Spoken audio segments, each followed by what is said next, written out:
বাংলাদেশের পলিটিক্সে বর্তমানে রাজনীতি আসলে বড় হয়ে গেছে নির্বাচন প্রেক্ষিত।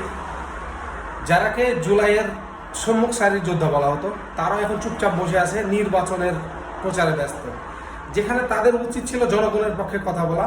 যারা তাদের হয়ে তাদের সাথে যুদ্ধ করেছে, ঝগড়া করেছে, বাংলাদেশের যে আন্দোলন সম্মুখ সারিতে এই আন্দোলনগুলো করেছে, তারা তাদের কথা বলা বন্ধ করে তারা শুধু রাজনীতির কথা বলছে। ঠিক যেমনটা বিএনপি করতো, আওয়ামী লীগ করতো বা অন্য অন্য রাজনৈতিক দল করতো।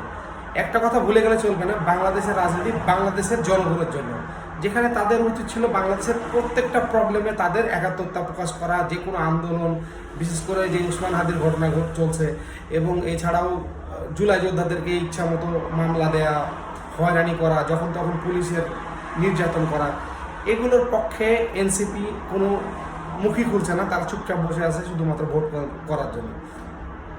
আপনারা যদি এরকম করতে থাকেন, লিখে রাখেন, জনগণ পাবেন না আপনারা আন্দোলনের করার জন্য। ভবিষ্যতে আপনারা যখন প্রবলেম পড়বে, কেউ আপনাদের পক্ষে কথা বলবে না।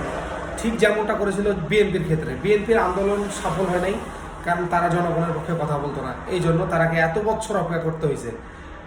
আপনারাকে এখনও বলছি, যদি আপনাদের কেউ এই ভিডিও দেখে বা যারা ভিডিও দেখছেন, শেয়ার করবেন। এখনই শুধরাই যান, সময় আছে, শুধরাই যান। জনগণের যে কোনো সমস্যা আপনাদের আগে কথা বলতে হবে।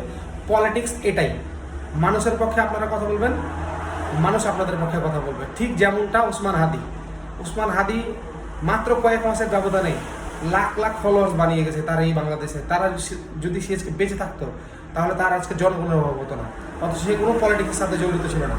তাই বলছি, পলিটিক্স করার আগে মানুষের সাথে সম্পৃক্ত থাকুন, মানুষের পালস বুঝুন।